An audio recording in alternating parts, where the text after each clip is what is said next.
반갑습니다. 타임 레버리지. 시간을 들여 막대한 수익으로 치환한다. 소중한 하루가 밝았습니다. 오늘도 좋은 하루 만들어 가시죠. 정직, 성실, 겸손, 초심 다지면서 또 한번 성장해 볼 수 있도록 하겠습니다. 첫 번째 비트코인 기사 가져왔는데요. 5년 이상 보유자들이 대부분 안 팔았다. 이런 기사가 나오고 있네요. 여러분들께서 혹시라도 비트코인 난 너무 늦었어 라고 생각하신다면 시가총액 상단에 있는 글로벌 메이저 코인이라도 천천히 좀 DCA를 하셨으면 좋겠고, 저는 사실 앞으로 5년 뒤, 10년 뒤를 본다면 비트코인도 그렇게 막 엄청 늦었다라고는 생각을 안 합니다. 늘 강조드렸던 것처럼 비트코인도 정수 단위 정도는 하나 정도는 모아서 내 자녀에게 혹은 손자, 손녀에게 물려준다라는 생각으로 천천히 모아가면 어떨까 이런 생각이 들고, 또 최근에 OG라고 불리는 올드 갱스터라고 불리는 몇몇 고래들이 비트코인을 팔고 이더리움을 샀죠. 하지만 굉장히 일부 포션에 불과하다라는 거, 대부분 비트코인 장기 홀더들은 꾸준히 홀딩하고 있는 모습을 글래스노드의 온체인 데이터를 통해 볼 수가 있었습니다. 2009년도에 비트코인이 나왔죠. 처음에 비트코인 나왔을 때 스캠이다, 사기다, 돈 세탁 지표다, 굉장히 많은 수모를 겪고 지금 여기까지 왔습니다. 2012년서부터 2014년 이 장바구니로서 비유를 좀 해놨는데요. 비트코인 가격이 점점 올라갔다 보니까 살 수 있는 이 장바구니의 양이 많아지고 있음이 보이죠. 지금 현재로서는 이런 자동차 한 대 정도는 우리가 충분히 살 수 있는 가격대에 왔습니다. 5년 뒤, 10년 뒤에는 이런 집 한 채 정도 충분히 살 수 있는 가격에 가지 않을까 이런 생각도 드는데, 여러분들께서 당연히 XRP도 큰 파급을 보여주면서 부가 확장되겠지만 비트코인, 이더리움과 같은 이런 메이저 코인들도 좀 분산하면서 투자하시는 것도 좋지 않을까 생각 드네요. 아무쪼록 비트코인 지금까지 중장기적 사이클 관점에서 봤을 때 꾸준히 장기적 우상향 패턴을 보여줬다. 물론 중간중간에 계속 물결을 치면서 4년 주기의 반감기를 지났죠. 그리고 굉장히 어려운 폭락장, 빙하기를 지내왔었지만 결국에는 길게 봤을 때는 쭉 올라가는 듯한 우상향 패턴을 보여준다라는 거, 꼭 큰 그림 보시면서 투자 이어가셨으면 좋겠습니다. 최근에 XRP 가격이 꾸준하게 좀 박스권을 횡보하고 있습니다. 3달러를 완전히 좀 시원하게 돌파하진 못하면서 3,000원 후반대, 4,000원 극초반대 왔다 갔다 미온적인 상승과 하락을 보여주고 있는데요. 웬만하면 물량을 좀 뺏기지 않으셨으면 좋겠다라는 이런 개인적인 생각을 전달드리고 싶습니다. 결국에는 5번 구간 어느 정도 알트코인 불장 시기가 오면서 버블장이 나오지 않을까 꾸준히 바라보고 있거든요.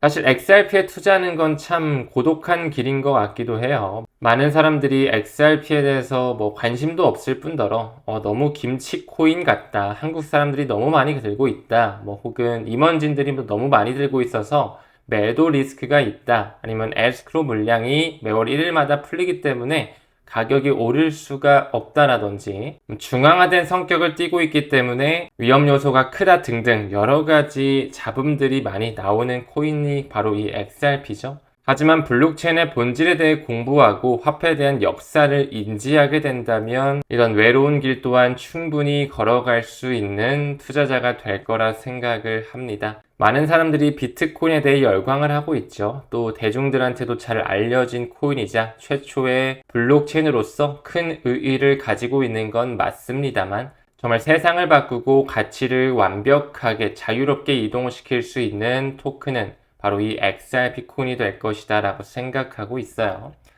요즘에 인터뷰 많이 나가고 있는데 이런 질문을 종종 줘요. 지금까지 XRP가 오랜 시간 동안 좀 눌려왔다 보니까 혹시 앞으로 다가올 수 있는 XRP의 추가 규제 리스크는 없을까요? 이런 식의 질문을 주시거든요. 근데 그렇다고 하기엔 이제 리플과 SEC의 소송도 종결이 됐고요. SEC도 완전히 세대 교체가 이루어졌고, 그 이외의 규제 기관들, CFTC라든지 FDIC, OCC 모두 다, 심지어 연준의 제롬 파월 의장까지 디뱅킹 문제를 해결해 주겠다. 이제 암호화폐 커스터디하는 것, 거래하는 걸 우리가 만들어주겠다, 길을 열어주겠다, 이렇게 지금 태세 전환이 나오고 있잖아요. 그렇기 때문에 지금까지 뭐 5년 정도면 사실 많이 끌었죠. 여기서 추가로 더 XRP를 괴롭힐 확률, 뭐 완전히 없다라고는 배제할 순 없겠지만, 이제 올해 연말을 기준으로 스위프트 망 자체가 마이그레이션이 끝나기 때문에 리플 네트워크, 이 XRP에 대한 규제 리스크 해소가 필요한 시점이었다. 그렇기 때문에 이제 법적 공방도 끝났다. 이렇게 생각을 해야지, 뭔가 지금까지 리또속이 많았어가지고 또 한 번 뭔가 SEC에서 건드리지 않을까요? 이렇게 걱정하는 거는 불필요한 근심이지 않을까, 이런 생각도 드는 것 같아요. 그뿐만 아니라 최근에 SEC와 CFTC가 손을 잡으면서 프로젝트 크립토와 프로젝트 스프린트가 결합하는 움직임, 현물 ETF에 대한 토대가 더더욱 마련되고 있죠. 또한 사기 단속을 위한 태스크포스도 설립하면서 폴 애킨스 신임 위원장뿐만 아니라 마크 우에다, 헤스터 피어스 위원들이 매우 공격적으로 암호화폐 시장을 규제 명확성 쪽에 완전히 가져올 수 있게끔 열리를 해주고 있다라는 거. 그렇게 되면 그렇게 될수록 이 XRP의 브릿지 통화의 역할, 위상은 이제 점점 빛을 발할 수밖에 없다라고 생각을 합니다. 또한 나스닥에서 미국 SEC에 이걸 신청했어요. 토크나 상장 주식 거래할 수 있게 해줘, 요청을 했거든요. 만약에 이 제안서가 SEC로부터 승인을 받게 되면 내년 3분기부터 이제 정말로 토크나 주식과 ETF를 거래할 수 있는 시대가 펼쳐지게 됩니다. 즉 다시 말해 빠르면 내년 안에 코인으로 주식을 사는 시대가 열린다라는 것이죠. 정말 토크나이제이션 시대가 되는 부분에 있어서 얼마나 많은 유동성이 암호화폐 시장에 들어올지, 이런 큰 그림 바라보시면서 글로벌 상위 메이저 코인들의 중장기적 비전 투자, 장기 투자 이어가셨으면 좋겠다, 제 개인적인 생각을 말씀드리고 싶네요. 또한 체인링크 설립자 세르게이 나자로프 잘 알고 계시죠? 미국 SEC 위원장 지금 폴 애킨스가 실물 자산 토크나 이 RWA에 굉장한 지대한 관심을 가지고 있더라. 또 그 부분에서 체인링크 자체가 외부 세상에 있는 데이터를 온체인 쪽으로 가져오는 오라클 네트워크의 대장격이다 보니까 꾸준히 이 부분에 있어서 포커스를 둘 수밖에 없겠죠. 또한 최근에 이 그레이스케일에서 원래는 트러스트로만 가지고 있던 체인링크 상품군을 ETF로 전환하기 위해 서류를 제출하고 있다. 이 체인링크 역시 인터컨티넨탈 익스체인지, 또한 미국의 상무부의 샤라웃도 있었죠. 스위프트와의 파트너십까지 미루어 본다면 반드시 우리가 좀 병렬적으로 가져가야 될 섹터별 대장군이라는 걸 말씀드릴 수 있을 것 같네요. 다음 기사 봤을 때 비보 파워, 뭐 잘 알고 계시죠? 사우디 아라비아의 왕자가 자금을 조달해서 XRP를 전략적으로 매수하는 에너지 솔루션 기업이다, 나스닥에 상장되어 있다라고 말씀을 드렸는데, 그 자회사가 하나 나옵니다. 템보라는 자회사가 결제 수단으로 리플사에서 찍어내는 RLUSD를 받아들이고 있네요.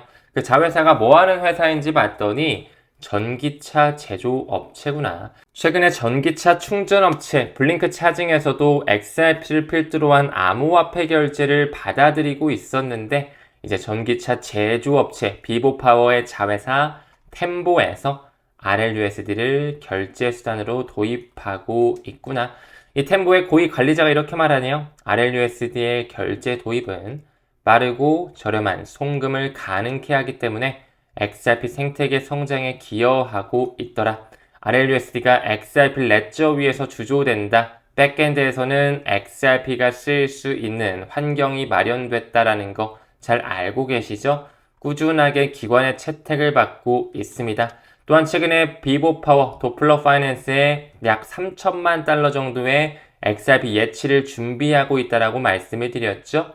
도플러 파이낸스는 비트고와 전략적 제휴를 통해서 기관들이 마음 놓고 들어올 수 있게끔 세프의 미러 X 기술과 파이어블럭스와도 파트너십을 맺고 있다라고 말씀을 드렸습니다. 또한 최근에 리플의 CTO 데이비드 슈워츠가 공급망의 공격을 막아낸 XRP 지갑, 이 자만 지갑에 찬사를 보내고 있거든요.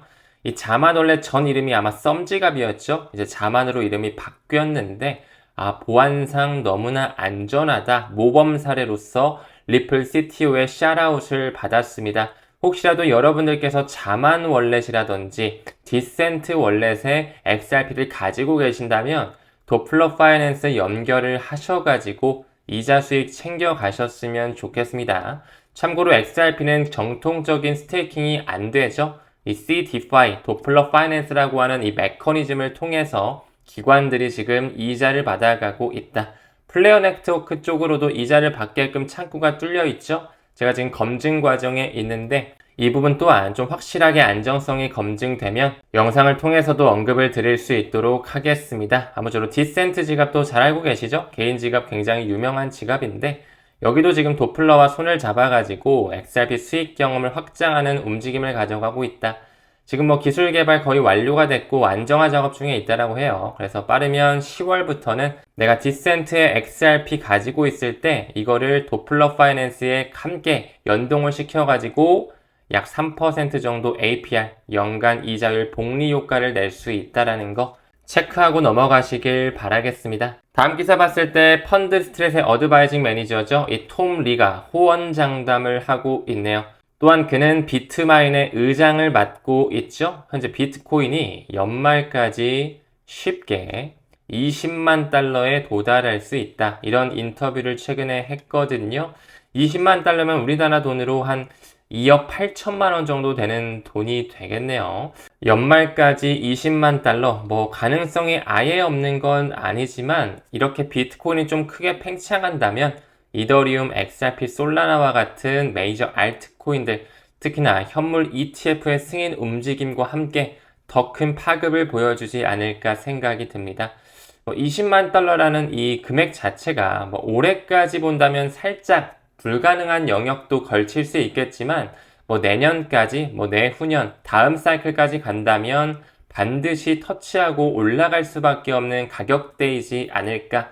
조금 더 큰 그림 보면서 우리가 암호화폐 시장 중장기적 비전 투자를 가져갔으면 좋겠습니다. 또한 톰리가 이렇게 말하죠. 다가오는 9월 17일, 우리나라 시간으로는 9월 18일 새벽이 되겠죠. 연준의 FOMC 회의가 열리는데 그때 아마 금리 인하를 높은 확률로 25bp 할 것 같아요. 네, 암호화폐 시장, 이 비트코인 시장은 매우 유동성 지표와 면밀하게 움직이기 때문에 충분히 기대할 수가 있다. 통화 정책에 매우 센시티브하게 반응할 것이다. 이런 식으로 말하면서 20만 달러에 대한 예측을 하고 있습니다. 그 부분의 일환으로 번스타인에서 이 서클사의 USDC의 공급량 증가세가 예상을 뛰어넘는 수치로 찍히고 있다라는 것이죠.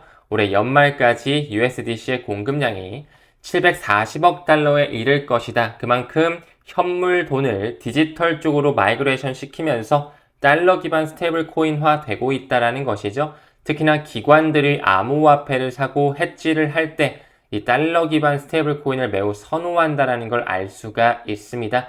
이게 8월 중순 정도에 나온 기사였는데요. 지난 한 달간 95억 달러 상당의 USDT와 USDC가 꾸준하게 발행되고 있었다라는 거.